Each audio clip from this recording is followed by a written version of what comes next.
ਸਤਿ ਸ਼੍ਰੀ ਅਕਾਲ। ਤੁਸੀਂ ਲੋਕਰਨ ਚੈਨਲ ਪੰਜਾਬੀ ਦੇਖ ਰਹੇ ਹੋ। ਮੈਂ ਤੁਹਾਡੇ ਨਾਲ ਸੁਖਵਿੰਦਰ ਸਿੰਘ।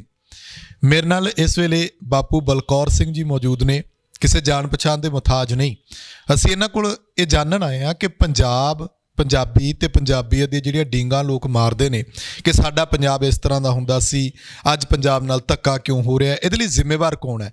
ਅਸੀਂ ਸਰਕਾਰਾਂ 'ਤੇ ਸਵਾਲ ਚੁੱਕਦੇ ਹਾਂ, ਪਰ ਕਦੇ ਕਦੇ ਸਾਨੂੰ ਆਪਣੇ ਵੱਲ ਵੀ ਝਾਤ ਮਾਰ ਲੈਣੀ ਚਾਹੀਦੀ ਹੈ। ਜਿਵੇਂ ਕਹਿ ਲਈਏ ਕਿ ਆਪਣੀ ਮੰਜੀ ਥੱਲੇ ਜੇ ਸੋਟਾ ਮਾਰਾਂਗੇ ਤਾਂ ਪਤਾ ਚੱਲ ਜੂਗਾ ਕਿ ਸਾਡੀਆਂ ਕਿੱਥੇ ਕਮੀਆਂ ਰਹੀਆਂ ਨੇ। ਉਹਨਾਂ ਸਾਰਿਆਂ ਬਾਰੇ ਗੱਲਬਾਤ ਕਰਾਂਗੇ ਅਸੀਂ ਕਿ ਪੰਜਾਬ ਦੇ ਇਸ ਹਾਲਾਤ ਦੇ ਲਈ ਪੰਜਾਬੀ ਕਿਸ ਤਰ੍ਹਾਂ ਜ਼ਿੰਮੇਵਾਰ ਨੇ, ਅਸੀਂ ਕੀ ਸੀ ਤੇ ਕੀ ਹੋ ਗਏ, ਇਸ ਸਭ ਦੇ ਉੱਤੇ ਗੱਲਬਾਤ ਕਰਾਂਗੇ। ਬਾਪੂ ਜੀ ਤੁਹਾਡਾ ਸਵਾਗਤ ਹੈ ਲੋਕਰਨ। ਜਿਉਂਦੇ ਰਹੋ। ਬਾਪੂ ਜੀ ਮੈਨੂੰ ਦੱਸੋ ਕਿ ਪੰਜਾਬ ਕੀ ਸੀ ਤੇ ਕੀ ਹੋ ਗਿਆ, ਇਹਦੇ ਲਈ ਜ਼ਿੰਮੇਵਾਰ ਕੌਣ ਹੈ ਤੇ ਕਿਹੜੀਆਂ ਗਲਤੀਆਂ ਜਿਹੜੀਆਂ ਉਹ ਪੰਜਾਬੀ ਕਰਦੇ ਰਹੇ ਤੇ ਅੱਗੋਂ ਭਵਿੱਖ ਦੀ ਆਸ ਜਿਹੜੀ ਉਹ ਧੁੰਦਲੀ ਜਾਪਦੀ ਹੈ ਬੱਚਿਆਂ ਦੇ ਲਈ। ਬੇਟਾ ਜਿਹੜਾ ਜਿਸ ਤਰ੍ਹਾਂ ਅਸੀਂ ਸਾਰੇ ਹਿੰਦੁਸਤਾਨ ਦਾ ਇੱਕ ਸੰਕਲਪ ਲੈਂਦੇ ਹਾਂ, ਇਸੇ ਤਰ੍ਹਾਂ ਇੱਕ ਪੰਜਾਬ ਦਾ ਵੀ ਸੰਕਲਪ ਹੈ। ਪੰਜਾਬ ਦਾ ਇੱਕ ਆਪਣਾ ਸੱਭਿਆਚਾਰ ਹੈ, ਆਪਣੀ ਭਾਸ਼ਾ ਹੈ, ਆਪਣਾ ਭੋਜਨ ਹੈ, ਆਪਣਾ ਹੀ ਭਾਵਨਾਤਮਕ ਸੰਸਾਰ ਹੈ। ਇੱਕ ਚਾਰ ਭੱਬੇ ਬੋਲੇ ਨਾ, ਭਾਸ਼ਾ, ਭੇਸ, ਭੋਜਨ, ਭਾਵਨਾ। ਇਹ ਚਾਰ ਚੀਜ਼ਾਂ ਕਿਸੇ ਸੱਭਿਆਚਾਰ ਦੀਆਂ ਪਛਾਣ ਦੀਆਂ ਨਿਸ਼ਾਨੀਆਂ ਹੁੰਦੀਆਂ ਨੇ ਅਤੇ ਉਹ ਇਹਨਾਂ ਚੀਜ਼ਾਂ ਦੇ ਦੁਆਲੇ ਜੇ ਪੰਜਾਬ ਦੇ ਵਿੱਚੋਂ ਪੰਜਾਬੀ ਮਨਫੀ ਕਰ ਦਈਏ ਤਾਂ ਫਿਰ ਪੰਜਾਬ ਨਹੀਂ ਰਹਿਣ ਲੱਗਿਆ। ਜੇ ਪੰਜਾਬ ਦੀ ਧਰਤੀ ਮਨਫੀ ਕਰਦੀ ਤਾਂ ਫਿਰ ਪੰਜਾਬ ਨੇ ਰਹਿਣਾ ਕਿੱਥੋਂ ਹੈ। ਜੇ ਇਹਦਾ ਪੰਜਾਬ ਦਾ ਭਾਵਨਾਤਮਕ ਸੰਸਾਰ ਹੈ ਜਿਹੜਾ, ਜਿਹਨੂੰ ਅੰਗਰੇਜ਼ੀ ਵਿੱਚ ਇਥੋਸ ਕਹਿੰਦੇ ਆ, ਜੇ ਉਹ ਆਪਾਂ ਮਨਫੀ ਕਰ ਦਈਏ ਤਾਂ ਵੀ ਡੁੱਬ ਪੈਂਦਾ। ਜੇ ਪੰਜਾਬ ਦਾ ਭੇਸ ਹੈ ਉਹ ਆਪਾਂ ਮਨਫੀ ਕਰ ਦਈਏ ਫਿਰ ਵੀ ਪੰਜਾਬ ਦੀ ਪਛਾਣ ਖਤਮ ਹੁੰਦੀ ਹੈ। ਜੇ ਤੁਸੀਂ ਬੱਕਰੀ ਦੇ ਉੱਤੇ ਸ਼ੇਰ ਦੀ ਖੱਲ ਪਾ ਦਿਓ ਕੀ ਹਾਲ ਹੋਊ, ਜਾਂ ਸ਼ੇਰ ਦੇ ਉੱਤੇ ਬੱਕਰੀ ਦੀ ਖੱਲ ਪਾ ਦਿਓ ਫਿਰ ਸ਼ੇਰ ਦਾ ਕੀ ਹਾਲ ਹੋਊ। ਇਸ ਕਰਕੇ ਆਪਾਂ ਆਪਣੇ ਪਛਾਣ ਦੇ ਚਿੰਨ੍ਹ ਨੇ, ਸਾਨੂੰ ਇਹ 'ਤੇ ਮਾਣ ਹੋਣਾ ਚਾਹੀਦਾ। ਪੰਜਾਬ ਦੇ ਲੋਕਾਂ ਨੇ ਪੰਜਾਬ ਦੇ ਨੇਕ ਦਿਲ ਕਿਰਤੀਆਂ ਨੇ, ਕੰਮ ਕਰਨ ਵਾਲੇ ਪੰਜਾਬ ਦੇ ਕਿਰਸਾਨਾਂ ਨੇ, ਸੰਤਾਂ ਨੇ ਵੀ, ਕਈ ਵਾਰੀ ਗੁਰੂਆਂ ਨੇ ਵੀ, ਔਰ ਸਾਡੇ ਸੀਗੇ ਨਾ ਸੂਫੀ ਫਕੀਰ, ਬਾਬਾ ਫਰੀਦ ਤੋਂ ਲੈ ਕੇ ਬੁੱਲੇ ਸ਼ਾਹ ਤੱਕ, ਉਹਨਾਂ ਨੇ ਸਾਨੂੰ ਪੰਜਾਬ ਨੂੰ ਸਿਰਜਿਆ। ਉਹਦੇ ਨਾਲ ਅਸੀਂ ਰਣਜੀਤ ਸਿੰਘ ਦੇ ਰਾਜ ਵਿੱਚ ਆਪਣੀ ਸੱਤਾ ਕਾਇਮ ਕੀਤੀ ਸੀ ਬਹੁਤ ਦੇਰ ਤੋਂ ਬਾਅਦ। ਪਹਿਲਾਂ ਵੀ ਆਪਣੇ ਕੋਲੇ ਸੱਤਾ ਸੀ, ਪੋਰਸ ਵੇਲੇ ਸੱਤਾ ਆਪਣੇ ਕੋਲੇ ਸੀ, ਬਗਾਨਿਆਂ ਕੋਲੇ ਨਹੀਂ ਸੀ, ਪਰ ਆਪਣੇ ਦੋ ਰਾਜੇ ਮਾੜੇ ਸੀ, ਪੋਰਸ ਇਕੱਲਾ ਰਹਿ ਗਿਆ। ਸਿਕੰਦਰ ਦੇ ਨਾਲ ਦੋ ਰਾਜੇ ਰਲ ਗਏ ਅਤੇ ਸਿਕੰਦਰ ਨੇ ਜਿੱਤਣਾ ਹੀ ਸੀ। ਉੱਥੋਂ ਫਿਰ ਆਪਣੀ ਹਾਰ ਦਾ ਜਿਹੜਾ ਨਾ ਦੌਰ ਸ਼ੁਰੂ ਹੋਇਆ ਅਤੇ ਸਿਕੰਦਰ ਕੋਈ ਪਾਟਲੀਪੁੱਤਰ ਨਹੀਂ ਪਹੁੰਚ ਗਿਆ ਸੀ, ਉਹਨੂੰ ਪੰਜਾਬ 'ਚ ਹੀ ਵਾਪਸ ਜਾਣਾ ਪੈ ਗਿਆ ਸੀ। ਕਿਹੜੇ ਦੋ ਰਾਜੇ ਸੀ? ਅੰਬੀ ਅਤੇ ਅੱਬੇਸਾਰ। ਰਾਜਾ ਅੰਬੀ ਅਤੇ ਅੱਬੇਸਾਰ, ਇਹ ਦੋ ਰਾਜੇ ਪੋਰਸ ਨਾਲ ਆਪਣੇ ਸਿਕੰਦਰ ਨਾਲ ਖੜ੍ਹ ਗਏ। ਹੁਣ ਜੇ ਘਰ ਦੇ ਵਿੱਚ ਤਿੰਨ ਭਰਾ ਹੋਣ, ਬਾਹਰੋਂ ਗੁਆਂਢੀ ਤੁਹਾਨੂੰ ਕੁੱਟਣ ਆ ਜੇ, ਦੋ ਦੇ ਨਾਲ ਲੱਗ ਜਾਣ, ਫਿਰ ਇਕੱਲਾ ਜਿਹੜਾ ਘਰ ਹੀ ਰਹਿ ਜਾਊਗਾ ਉਹ ਕੁੱਟਿਆ ਜਾਊਗਾ। ਸਿੱਧੀ ਗੱਲ ਹੈ, ਨਿੱਕੀ ਜਿਹੀ ਗੱਲ ਹੈ। ਇਸ ਤੋਂ ਬਾਅਦ ਮੈਂ ਤੁਹਾਨੂੰ ਕੀ ਉਦਾਹਰਨ ਦੇ ਦਾਂ। ਔਰ ਇਹ ਸਾਡੀ ਰਾਜ ਸ਼ਕਤੀ ਹੈ, ਜਿਹੜੀ ਰਾਜ ਸ਼ਕਤੀ ਨਾ ਕਹੋ, ਰਾਜ ਕਰਦਾ ਸ਼੍ਰੇਣੀ, ਉਹਦਾ ਇਹੀ ਕਿਰਦਾਰ ਰਿਹਾ। ਵੇਖੋ, ਕਦੇ ਕਹਿੰਦੇ ਆ ਜੀ ਪੰਜਾਬ ਨੂੰ ਦਰੜਤਾ, ਬਿਲਕੁਲ ਦਰੜਤਾ। ਉਹਨਾਂ ਨੂੰ ਪਤਾ ਸੀ ਵੀ ਇਹ 'ਚੋਂ ਬੰਦੇ ਉੱਠਦੇ ਨਹੀਂ ਹਨ, ਰਾਜ ਕਰਦੀ ਸ਼੍ਰੇਣੀ ਦੇ ਕਿਰਦਾਰ ਦਾ ਪਤਾ ਸੀ। ਕਈ ਵਾਰੀ ਤਾਂ ਇਹ ਖੁਦ ਸੁਨੇਹਾ ਦੇ ਕੇ ਸਾਧਦੇ ਸੀ। ਕਮਾਲ ਨਹੀਂ। ਬਾਬਰ ਨੂੰ ਸੱਦਿਆ ਕਿ ਨਹੀਂ? ਲਾਹੌਰ ਦਾ ਜਿਹੜਾ ਸੂਬੇਦਾਰ ਸੀ ਇਬਰਾਹਿਮ ਲੋਧੀ ਅਤੇ ਸਿਕੰਦਰ ਲੋਧੀ ਹੋਰੀ, ਲੋਧੀਆਂ ਦੇ ਰਾਜ ਬਾਬਰ ਨੂੰ ਸੱਦਿਆ ਜਦੋਂ ਪੰਜਵੀਂ ਵਾਰੀ ਹਮਲਾ ਕੀਤਾ। ਇੱਥੋਂ ਤੱਕ ਅੰਗਰੇਜ਼ ਨੂੰ ਹਿੰਦੁਸਤਾਨ ਤੇ ਨਹੀਂ, ਪੰਜਾਬ 'ਤੇ ਹਮਲਾ ਕਰਨ ਦੇ ਲਈ ਮਹਾਰਾਜਾ ਰਣਜੀਤ ਸਿੰਘ ਦੇ ਦਰਬਾਰੀਆਂ ਨੇ ਰਣਜੀਤ ਸਿੰਘ ਦੀ ਮੌਤ ਤੋਂ ਬਾਅਦ ਬਕਾਇਦਾ ਸੱਦਿਆ ਔਰ ਉਹਦੀ ਮਦਦ ਕੀਤੀ। ਕਮਾਲ ਨਹੀਂ। ਫੌਜ ਜਿੱਤਦੀ ਹੋਵੇ, ਜਿੱਤ ਰਹੀ ਹੈ, ਅਤੇ ਫਿਰ ਵੀ ਕਹਿਣਗੇ ਹਾਰ ਗਏ। ਕਿਹਨੇ ਕਰਵਾਇਆ ਸੀ? ਲਾਲ ਸਿਉਂ, ਤੇਜਾ ਸਿਉਂ, ਖੁਸ਼ਹਾਲ ਸਿੰਘ, ਗੁਲਾਬ ਸਿੰਘ, ਸੰਧਾਂ ਵਾਲੀਏ ਸਰਦਾਰ, ਹਾਂਜੀ ਮਜੀਠੀਏ ਸਰਦਾਰ, ਕਿਹੜੇ ਕਿਹੜੇ ਦੇ ਨਾਂ ਲਈਏ, ਸਾਰੇ ਅੰਗਰੇਜ਼ ਦੇ ਨਾਲ ਖੜ੍ਹੇ ਸੀ, ਪੰਜਾਬ ਦੇ ਨਾਲ ਨਹੀਂ ਖੜ੍ਹੇ ਸੀ। ਪੰਜਾਬ ਹਾਰ ਗਿਆ। ਪਰ ਉਸ ਦੀ ਗੱਲ ਹੋਰ ਵੇਖੋ ਕਿ ਹਿੰਦੁਸਤਾਨ ਸਾਰਾ ਉਸ ਵਕਤ ਕੰਪਨੀ ਦੇ ਥੱਲੇ ਸੀ, ਕੰਪਨੀ ਦੇ, ਅੰਗਰੇਜ਼ ਸਰਕਾਰ ਦੇ ਥੱਲੇ ਨਹੀਂ ਸੀ, ਇੰਗਲੈਂਡ ਦੇ ਥੱਲੇ ਨਹੀਂ ਸੀ, ਇੱਕ ਕੰਪਨੀ ਦੇ ਥੱਲੇ ਸੀ। ਉਹ ਹਿੰਦੁਸਤਾਨ ਪੰਜਾਬ ਦੇ ਬਰਖਲਾ ਭੁਗਤਿਆ ਔਰ ਪੰਜਾਬ ਨੂੰ ਹਰਵਾਇਆ, ਅਤੇ ਸਾਡੀ ਰਾਜ ਕਰਦਾ ਸ਼੍ਰੇਣੀ ਨੇ ਕੰਪਨੀ ਦਾ ਸਾਥ ਦਿੱਤਾ। ਇਹ ਤਾਂ ਸਾਡਾ ਸਿਆਸੀ ਕਿਰਦਾਰ ਹੈ ਜਿਹਦੇ ਕਰਕੇ ਪੰਜਾਬ ਦੇ ਭਾਗ ਡੁੱਬਦੇ ਗਏ। ਹਾਂਜੀ, ਅੱਜ ਵੀ ਬੇਸ਼ੱਕ ਕਹਿਣ ਨੂੰ ਜਿੰਨੀਆਂ ਮਰਜ਼ੀ ਲੰਮੀ ਦਾੜ੍ਹੀਆਂ ਕਰ ਲਈਆਂ, ਉਹਨਾਂ ਦਾ ਜਿਹੜਾ ਪੰਜਾਬ ਦੇ ਲੋਕਾਂ ਨਾਲ ਜਿਹੜਾ ਮੋਹ ਹੈ ਅਤੇ ਸਤਿਕਾਰ ਹੈ, ਪੱਕੀ ਗੱਲ ਨਹੀਂ ਹੈ। ਉਹ ਹੁਣ ਕਾਰਪੋਰੇਟ ਸੈਕਟਰ ਦੇ ਨਾਲ ਰਲ ਚੁੱਕੇ ਨੇ, ਉਹਨਾਂ ਤੋਂ ਨਫੇ ਅਤੇ ਮੁਨਾਫੇ ਲੈ ਰਹੇ ਨੇ, ਉਹਨਾਂ ਦੀਆਂ ਵੱਡੀਆਂ ਵੱਡੀਆਂ ਜਾਇਦਾਦਾਂ ਬਣ ਰਹੀਆਂ ਨੇ, ਕਈ ਕਈ ਦੇਸ਼ਾਂ ਵਿੱਚ ਜ਼ਮੀਨਾਂ ਆ ਗਈਆਂ, ਵੱਡੇ ਵੱਡੇ ਕਾਰੋਬਾਰ ਆ ਗਏ, ਅਤੇ ਉਹਨਾਂ ਨੇ ਪੰਜਾਬ ਦੇ 2.5 ਏਕੜ ਵਾਲੇ ਕਿਸਾਨ ਤੋਂ ਆਂਡੇ ਲੈਣੇ ਆ, ਕੁਛ ਨਹੀਂ ਲੈਣ ਦੇਣ। ਇਸ ਕਰਕੇ ਪੰਜਾਬ ਦੇ ਲੋਕ ਤਾਂ ਜਿਹੜਾ ਪਬਲਿਕ ਹੈ, ਰਈਅਤ ਬਣਾਤੀ, ਰਈਅਤ, ਅੰਧੀ ਰਈਅਤ, ਗਿਆਨ ਵਿਹੂਣੀ ਅਤੇ ਭਾ ਭਰੇ ਮੁਰਦਾਰ। ਸਾਡਾ ਜਾਗਰਤ ਅਵਸਥਾ 'ਚ ਸਾਥ ਹੀ ਨਹੀਂ ਦਿੱਤਾ। ਤੁਸੀਂ ਲਓ ਵੀ ਭਗਤ ਸਿੰਘ ਹੋਰੀ ਜਾਗੇ, ਰਾਜਗੁਰੂ ਸੁਖਦੇਵ, ਭਗਤ ਸਿੰਘ, ਹੋਰ ਵੀ ਬੜੇ ਫਾਂਸੀਆਂ ਦੇ ਰੱਸੇ ਚੁੰਮਣ ਵਾਲੇ ਯੋਧੇ ਹੋਏ, ਪਰ ਉਸ ਵਕਤ ਦੇ ਵੱਡੇ ਵੱਡੇ ਸਰਦਾਰਾਂ ਨੇ, ਵੱਡੇ ਵੱਡੇ ਚੌਧਰੀਆਂ ਨੇ, ਵੱਡੇ ਵੱਡੇ ਖਾਨਾਂ ਨੇ ਇਹਨਾਂ ਦੇ ਬਰਖਲਾਫ ਗਵਾਹੀਆਂ ਦਿੱਤੀਆਂ, ਗਵਾਹੀਆਂ ਦਿੱਤੀਆਂ ਨੇ। ਇਹ ਤਾਂ ਔਨ ਦੀ ਰਿਕਾਰਡ ਹੈ, ਇਹ ਤਾਂ ਮੁਕੱਦਮਿਆਂ ਦੇ ਵਿੱਚ ਉਹਨਾਂ ਦੇ ਨਾਂ, ਉਹਨਾਂ ਦੇ ਪਤੇ, ਉਹਨਾਂ ਦੇ ਬਿਆਨ ਦਰਜ ਨੇ, ਫਾਈਲਾਂ ਕੱਢ ਲਓ, ਪੜ੍ਹਿਆ ਜਾਊਗਾ। ਇਸ ਕਰਕੇ ਸਾਡੀ ਇਹ ਰਾਜ ਕਰਦਾ ਸ਼੍ਰੇਣੀ ਹਮੇਸ਼ਾ ਸਾਡੀ ਕ੍ਰਾਂਤੀ ਦੇ ਬਰਖਲਾਫ ਰਹੀ ਹੈ, ਸਾਡੀ ਸ਼ਾਂਤੀ ਦੇ ਬਰਖਲਾਫ ਰਹੀ ਹੈ, ਸਾਡੇ ਭਾਈਚਾਰੇ ਦੇ ਬਰਖਲਾਫ ਰਹੀ ਹੈ, ਅਤੇ ਇਸੇ ਕਰਕੇ ਪੰਜਾਬ ਦੁਖੀ ਹੈ। ਅਤੇ ਪੰਜਾਬ ਦੇ ਲੋਕ ਖੁਦ ਵੀ ਅਮਨ ਨਾਲ ਰਹਿਣ ਦਾ ਯਤਨ ਕਰਦੇ ਨੇ, ਅਤੇ ਕਦੇ ਨਹੀਂ ਚਾਹੁੰਦੇ ਕਿ ਪੰਜਾਬ ਦੇ ਵਿੱਚ ਅਮਨ ਤੋਂ ਬਾਅਦ ਹਿੰਦੁਸਤਾਨ 'ਚ ਅਮਨ ਨਾ ਰਹੇ, ਉਹਦਾ ਵੀ ਅਮਨ ਭਾਲਦੇ ਆ। ਤੁਸੀਂ ਇਸ ਤੋਂ ਵੱਡੀ ਗੱਲ ਤਾਂ ਨਿੱਕੀ ਜਿਹੀ ਹੁਣੇ ਉਦਾਹਰਨ ਲਓ, ਲੋਕਡਾਊਨ ਹੋਇਆ, ਸਭ ਕੁਛ ਬੰਦ ਹੋ ਗਿਆ, ਹੈ ਤਾਂ ਸਰਕਾਰੀ ਗਲਤੀ, ਸਮੱਸਿਆ ਨੂੰ ਇਹ ਹੱਲ ਨਹੀਂ ਕਰ ਸਕੇ, ਲੋਕਡਾਊਨ ਹੋ ਗਿਆ, ਸਾਰਾ ਕੰਮ ਖੜ ਗਿਆ। ਗਰੀਬ ਅਤੇ ਮਜ਼ਦੂਰ ਨੂੰ ਰੋਟੀ ਦੇਣੀ ਸੀ, ਅਰਬਪਤੀ ਅਤੇ ਕਰੋੜਪਤੀ ਬੰਦੇ ਨੇ, ਮਜ਼ਦੂਰ ਨੂੰ ਇੱਕ ਡੰਗ ਦੀ ਰੋਟੀ ਨਹੀਂ ਦਿੱਤੀ। ਜੇ ਤੁਹਾਨੂੰ ਕੋਈ ਬੰਦਾ, ਮੈਂ ਹੀ ਤੁਹਾਨੂੰ ਸਵਾਲ ਕਰਦਾ ਵੀ ਜੇ ਤੁਹਾਨੂੰ ਪਤਾ ਹੋਵੇ ਵੀ ਨਹੀਂ ਜੀ ਇੱਕ ਫਲਾਨਾ ਬੰਦਾ ਬਹੁਤ ਵੱਡਾ ਸ਼ਾਹ ਸੀ, ਜਾਂ ਬਹੁਤ ਵੱਡਾ ਕਾਰਖਾਨੇਦਾਰ ਸੀ, ਜਾਂ ਬਹੁਤ ਵੱਡਾ ਉਦਯੋਗਪਤੀ ਸੀ, ਵੀ ਉਹਨੇ ਆਪਦੇ ਮਜ਼ਦੂਰਾਂ ਨੂੰ ਹਫ਼ਤਾ ਭਰ ਜੀ ਰੋਟੀ ਖਵਾਤੀ, ਮੈਨੂੰ ਪਤਾ ਵੀ ਇੱਕ ਨੇ ਵੀ ਨਹੀਂ ਖਵਾਈ। ਪਰ ਪੰਜਾਬ ਦੇ ਕਿਸਾਨ ਨੇ, ਜਿਹੜਾ ਖੇਤੀ ਕਰਦਾ, 2.5, 3, 4, 5 ਏਕੜ ਜ਼ਮੀਨ ਹੈ ਉਹਦੇ ਕੋਲ, ਉਹਨਾਂ ਨੇ ਕਿ ਨਹੀਂ ਭਾਈ ਰੋਟੀ ਤਾਂ ਖਾਓ, ਉਹਨਾਂ ਨੇ ਰੋਟੀ ਦਿੱਤੀ। ਮਜ਼ਦੂਰ ਨੂੰ ਜਿਹੜਾ ਉਹਨਾਂ ਦੇ ਘਰੇ ਕੰਮ ਕਰਦਾ ਸੀ ਉਹਨੂੰ ਭੁੱਖਾ ਨਹੀਂ ਮਰਨ ਦਿੱਤਾ। ਉਹ ਗੱਲ ਵੱਖਰੀ ਹੈ ਕਿ ਵਿਚਾਰੇ ਭੈ ਕਰਕੇ ਪੰਜਾਬ ਨੂੰ ਛੱਡ ਕੇ ਉਹ ਆਪਦੀਆਂ ਸਟੇਟਾਂ ਚਲੇ, ਅਤੇ ਉੱਥੋਂ 15 ਦਿਨਾਂ ਬਾਅਦ ਭੁੱਖ ਦੇ ਮਾਰੇ ਵਾਪਸ ਵੀ ਆਏ। ਸਰਕਾਰ ਨੇ ਉਹਨਾਂ ਦਾ ਲੜ ਨਹੀਂ ਫੜਿਆ, ਜਿਨ੍ਹਾਂ ਦੇ ਘਰੇ ਕੰਮ ਕੀਤਾ ਉਹਨਾਂ ਦਾ ਲੜ ਨਹੀਂ ਫੜਿਆ, ਕਿਸਾਨ ਨੇ ਫਿਰ ਵੀ ਰੋਟੀ ਦਿੱਤੀ। ਪੰਜਾਬ ਦਾ ਤਾਂ ਕਦੇ ਵੀ ਬੰਦਾ, ਪੰਜਾਬੀ ਜਿਹੜਾ ਆਪਣੇ ਆਪ ਨੂੰ ਕਹਾਉਂਦਾ, ਚਾਹੁੰਦਾ ਨਹੀਂ ਵੀ ਧਰਤੀ 'ਤੇ ਕੋਈ ਬੰਦਾ ਭੁੱਖਾ ਮਰੇ, ਤਾਂ ਆਪਦੇ ਢਿੱਡ ਦੀ ਰੋਟੀ ਅੱਧੀ ਵੰਡ ਕੇ ਦੇ ਦਿੰਦਾ। ਬਾਪੂ ਜੀ, ਫਿਰ ਆਪਾਂ ਜੇ ਇਸੇ ਸੰਦਰਭ 'ਚ ਜੇ ਗੱਲ ਕਰੀਏ ਕਿ ਪੰਜਾਬ ਦੇ ਵਿੱਚ ਜਦੋਂ ਗੱਲ ਹੁੰਦੀ ਹੈ ਅਸੂਲਾਂ ਦੀ, ਸੱਭਿਆਚਾਰ ਦੀ, ਵਿਰਸੇ ਦੀ, ਉਹ ਵਿਰਸਾ ਜਿਹੜਾ ਅੱਜ ਤੋਂ ਕੁਝ ਦਹਾਕੇ ਪਹਿਲਾਂ ਜਿਹੜਾ ਉਹ ਪੰਜਾਬ ਦੇ ਵਿੱਚ ਛਾਲਾਂ ਮਾਰਦਾ ਸੀ, ਪਿੰਡਾਂ ਦੇ ਵਿੱਚ, ਗਲੀਆਂ ਦੇ ਵਿੱਚ, ਸ਼ਹਿਰਾਂ ਦੇ ਵਿੱਚ ਵੀ ਕਿਤੇ ਨਾ ਕਿਤੇ ਨਜ਼ਰ ਆ ਜਾਂਦਾ ਸੀ, ਕਿਤੇ ਕਾਲਜਾਂ ਦੇ ਵਿੱਚ ਗਿੱਧੇ ਭੰਗੜੇ ਪੈਂਦੇ ਹੁੰਦੇ ਸੀ। ਵਿਰਸਾ ਅੱਜ ਉਹ ਸਿਰਫ ਦੇਖਣ ਲਾਇਕ ਰਹਿ ਗਿਆ, ਉਹ ਦਰਸ਼ਨੀਆਂ ਰਹਿ ਗਈਆਂ ਕਿ ਤੁਸੀਂ ਪ੍ਰਦਰਸ਼ਨੀ ਲੱਗ ਗਈ ਕਿਤੇ, ਉਹ ਸਿਰਫ ਓਨੇ ਕੁ ਅਜਾਇਬ ਘਰ ਟਾਈਪ ਬਣ ਗਿਆ। ਇਹਦੇ ਲਈ ਜ਼ਿੰਮੇਵਾਰ ਕੌਣ ਹੈ? ਪੰਜਾਬ ਦੇ ਲੋਕਾਂ ਦੀ ਸੋਚ ਕਿਉਂ ਬਦਲ ਰਹੀ ਹੈ, ਕਿਉਂ ਬਦਲੀ? ਇਹਦੇ ਲਈ ਜ਼ਿੰਮੇਵਾਰ ਕੌਣ ਹੈ? ਕੋਈ ਸਿਆਸੀ ਤੌਰ 'ਤੇ ਕੁਝ ਇਹੋ ਜਿਹਾ ਖੇਡਿਆ ਗਿਆ ਸਾਡੇ ਨਾਲ, ਜਾਂ ਫਿਰ ਸਾਡੇ ਲੋਕਾਂ ਨੇ ਆਪਣੀ ਸੋਚ ਜਿਹੜੀ ਹੈ ਉਹ ਜਾਣਬੁੱਝ ਕੇ ਗੁਲਾਮੀ ਵਾਲੀ ਬਣਾ ਲਈ? ਨਹੀਂ, ਲੋਕ ਤਾਂ ਗੁਲਾਮੀ ਵਾਲੀ ਨਹੀਂ ਵਿਚਾਰੇ ਬਣਾਉਂਦੇ ਹੁੰਦੇ, ਪਰ ਲੋਕਾਂ ਨੂੰ ਗੁਲਾਮੀ ਦਾ ਸ਼ਿਕਾਰ ਕੀਤਾ ਜਾਂਦਾ ਹੈ ਰਾਜ ਕਰਦਾ ਸ਼੍ਰੇਣੀਆਂ ਨੇ, ਕਿਉਂਕਿ ਧੱਕੇਸ਼ਾਹੀ ਲੋਕਾਂ ਨਾਲ ਜਿਨ੍ਹਾਂ ਨੇ ਸਾਡੇ 'ਤੇ ਰਾਜ ਕੀਤਾ, ਸਾਡੀਆਂ ਰਾਜ ਕਰਦਾ ਸ਼੍ਰੇਣੀਆਂ ਉਹਨਾਂ ਦੇ ਦਰਬਾਰਾਂ 'ਚ ਬਹਿ ਗਈਆਂ।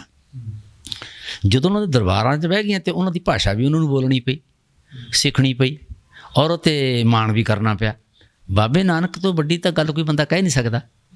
ਜਦੋਂ ਕਹਿੰਦੇ ਵੀ ਘਰ ਘਰ ਮੀਆਂ ਸਭਨਾ ਜੀਆਂ ਬੋਲੀ ਅਵਰ ਤੁਮਾਰੀ, ਜੇ ਅਸੀਂ ਹੁਣ ਜਿਵੇਂ ਹਰ ਥਾਂ ਕਹਿੰਦੇ ਆ ਸਰ ਸਰ ਸਰ, ਅਤੇ ਮੁਗਲਾਂ ਵੇਲੇ ਕੀ ਕਹਿੰਦੇ ਸੀ? ਮੀਆਂ ਮੀਆਂ ਮੀਆਂ, ਘਰ ਘਰ ਮੀਂਹ ਕਰਦੇ ਸੀ ਨਾ। ਖੱਤਰੀਆਂ ਤੇ ਧਰਮ ਛੋੜਿਆ, ਮਲੇਸ਼ ਭਾਖਿਆ ਗਹੀ, ਆਪਣੀਆਂ ਭਾਸ਼ਾਵਾਂ ਭੁੱਲ ਗਏ ਕਿਉਂਕਿ ਸਰਕਾਰ ਦੇ 'ਚ ਲਾਗੂ ਨਹੀਂ ਸਨ। ਅਤੇ ਮਲੇਸ਼ ਭਾਖਿਆ ਕਿਹੜੀ ਸੀ? ਫਾਰਸੀ, ਉਹ ਅਪਣਾ ਲਈ। ਉਹ ਤੋਂ ਅਪਣਾਉਣ ਤੋਂ ਬਾਅਦ ਅੰਗਰੇਜ਼ ਆ ਗਿਆ। ਉਹੀ ਜਿਹੜੀ ਸ਼੍ਰੇਣੀ ਮੁਗਲਾਂ ਦੇ ਦਰਬਾਰ 'ਚ ਬੈਠੀ ਸੀ ਅਤੇ ਜਾ ਕੇ ਅੰਗਰੇਜ਼ਾਂ ਦੇ ਦਰਬਾਰ 'ਚ ਬਹਿ ਗਈ। ਉਹਨਾਂ ਨੇ ਅੰਗਰੇਜ਼ੀ ਸ਼ੁਰੂ ਕਰਤੀ। ਹੁਣ ਅਸੀਂ ਸਰ ਸਰ ਕਹਿਣ ਲੱਗ ਗਏ। ਪਹਿਲਾਂ ਤੁਰਕ ਪਠਾਣੀ ਅਮਲ ਸੀ। ਤੁਰਕ ਪਠਾਣੀ ਨੀਲ ਕੱਪੜ ਕੇ ਵਸਤਰ ਪਹਿਰੇ, ਤੁਰਕ ਪਠਾਣੀ ਅਮਲ ਕੀਆ। ਹੁਣ ਅਸੀਂ ਕਿਹੜਾ ਅਮਲ ਕਰ ਲਿਆ? ਫਰੰਗੀ ਅਮਲ। ਹੁਣ ਜੇ ਤੁਸੀਂ ਆਪਣਾ ਭੇਸ ਪਾ ਕੇ ਸੰਸਾਰ ਦੇ ਵਿੱਚ ਤੁਰੋ, ਕੋਈ ਵੀ ਪੰਜਾਬੀ ਆਪਣੀ ਭਾਸ਼ਾ ਅਤੇ ਆਪਣਾ ਭੇਸ ਲੈ ਕੇ ਆਪਣੇ ਘਰ ਦੇ ਦਰਵਾਜ਼ੇ ਤੋਂ ਬਾਹਰ ਨਹੀਂ ਆ ਸਕਦਾ। ਉਹ ਘਰ ਦੀ ਦੇਹੜੀ 'ਤੇ ਡਿੱਗ ਪੈਂਦਾ। ਬਾਜ਼ਾਰ ਜਾਊ, ਕਿਸੇ ਕਾਰੋਬਾਰ ਜਾਊ, ਕਿਸੇ ਵਿਆਹ ਦੇ ਸਮਾਗਮ ਜਾਊ, ਕਿਸੇ ਰਾਜਨੀਤੀ ਦੇ ਸਮਾਗਮ ਜਾਊ, ਕਿਸੇ ਮੇਲੇ ਜਾਊ, ਕਿਸੇ ਮਹਿਕਮੇ 'ਚ ਜਾਊ, ਕਿਸੇ ਕਾਲਜ ਜਾਊ, ਕਿਸੇ ਯੂਨੀਵਰਸਿਟੀ ਜਾਊ, ਉਹ ਆਪਣਾ ਭੇਸ ਪਾ ਕੇ ਜਾ ਸਕਦਾ? ਹਰ ਦਰ ਦੇ ਉੱਤੇ ਥੂ ਕੁੱਤਿਆ ਕਹਿਣ ਵਾਲੇ ਬੈਠੇ ਆ, ਅਤੇ ਬੰਦਾ ਕਿੰਨਾ ਕੁ ਤੋਂ ਥੂ ਥੂ ਕਰਾਵੇ, ਆਮ ਬੰਦੇ ਫਿਰ ਉਹਦਾ ਸ਼ਿਕਾਰ ਹੋ ਜਾਂਦੇ। ਉਹਨੂੰ ਸ਼ਿਕਾਰ ਕੀਤਾ ਗਿਆ ਔਰ ਬਾਕਾਇਦਾ ਸ਼ਾਸਨ ਦੇ। ਜਦੋਂ ਕੋਈ ਬੰਦਾ ਸੱਭਿਆਚਾਰਕ ਤੌਰ 'ਤੇ ਸ਼ਿਕਾਰ ਹੋ ਜਾਵੇ, ਫਿਰ ਇਹਦੇ 'ਤੇ ਨਾ ਇੱਕ ਤਾਂ ਉੱਥੇ ਫਿਰ ਕ੍ਰਾਂਤੀ ਨਹੀਂ ਆ ਸਕਦੀ, ਬਗਾਵਤ ਨਹੀਂ ਕਰ ਸਕਦਾ। ਮਾੜੇ ਲੋਕਾਂ ਰਾਜ ਕਰਦਾ ਸ਼੍ਰੇਣੀ ਦੇ ਬਾਹਰ, ਬਗਾਵਤ ਤਾਂ ਚਲੋ ਫਿਰ ਵੀ ਮਾੜਾ ਲੱਗਦਾ, ਕ੍ਰਾਂਤੀ ਤਾਂ ਬਿਲਕੁਲ ਹੀ ਨਹੀਂ ਹੁੰਦੀ ਨਾ। ਇਸ ਕਰਕੇ ਭਾਵਨਾਵਾਂ ਨੂੰ ਕੁਚਲਣ ਦੇ ਲਈ ਉਹਦੀ ਪਛਾਣ, ਉਹਦੀ ਭਾਸ਼ਾ, ਉਹਦਾ ਭੇਸ, ਉਹਦਾ ਜਿਹਨੂੰ ਕਹਿੰਦੇ ਰੂਹਾਨੀ ਸਤਿਕਾਰ ਖਤਮ ਕਰ ਦਿਓ, ਫਿਰ ਉਹ ਹਜ਼ੂਰ ਕਰਦੇ ਹੀ ਮਰ ਜੇ, ਅਤੇ ਉਹਦੇ ਆਰਥਿਕ ਲਾਹੇ ਆ ਜਿਹੜੀ ਰਾਜ ਕਰਦਾ ਸ਼੍ਰੇਣੀ ਲੈ ਜਾਂਦੀ ਹੈ। ਪੰਜਾਬ ਦੇ ਇਸ ਹਾਲਾਤ ਦੇ ਲਈ ਤੁਸੀਂ ਕੀ ਮੰਨਦੇ ਹੋ? ਕੋਈ ਲੱਗਦਾ ਹੈ ਕਿ ਭਵਿੱਖ ਦੇ ਵਿੱਚ ਕੋਈ ਪੰਜਾਬ ਬਦਲ ਸਕਦਾ ਹੈ ਜਾਂ ਪੰਜਾਬੀ ਬਦਲ ਸਕਦੇ ਨੇ? ਜਿਸ ਤਰੀਕੇ ਦੇ ਨਾਲ ਹੁਣ ਆਪਾਂ ਘਰਾਂ ਵਿੱਚ ਦੇਖੀਏ ਕਿ ਬੱਚੇ ਜਿਹੜੇ ਨੇ ਉਹ ਹਿੰਦੀ ਭਾਸ਼ਾ ਨੂੰ ਤਵੱਜੋ ਮਾਪੇ ਵੀ ਦੇ ਦਿੰਦੇ ਨੇ, ਅੰਗਰੇਜ਼ੀ ਭਾਸ਼ਾ ਨੂੰ ਤਵੱਜੋ ਦਿੰਦੇ ਨੇ, ਕੌਨਵੈਂਟ ਸਕੂਲਾਂ ਵਿੱਚ ਪੜ੍ਹਾਉਣਾ, ਗੱਲ ਕਰਨੀ ਪੰਜਾਬੀ ਦੀ, ਕਿ ਬਾਹਰ ਆ ਕੇ ਜਿਹੜੇ ਵੱਡੇ ਨੇ ਉਹ ਕਹਿ ਦਿੰਦੇ ਨੇ ਕਿ ਸਾਡੀ ਪੰਜਾਬੀ ਨੂੰ ਢਾਹ ਲੱਗਦੀ ਜਾ ਰਹੀ ਹੈ, ਪਰ ਅੰਦਰ ਖਾਤੇ ਉਹਨਾਂ ਦੇ ਘਰਾਂ ਦੇ ਵਿੱਚ ਕੀ ਚੱਲਦਾ ਹੈ? ਇਸ ਸਭ ਦੇ ਲਈ ਜਿਹੜਾ ਉਹ ਤੁਹਾਨੂੰ ਲੱਗਦਾ ਕੋਈ ਭਵਿੱਖ ਦੇ ਵਿੱਚ ਕੋਈ ਸੁਧਾਰ ਹੋ ਸਕਦਾ, ਜਾਂ ਇਹ ਸੁਧਾਰ ਕਰਨਾ ਚਾਹੁੰਦੇ ਹੀ ਨਹੀਂ?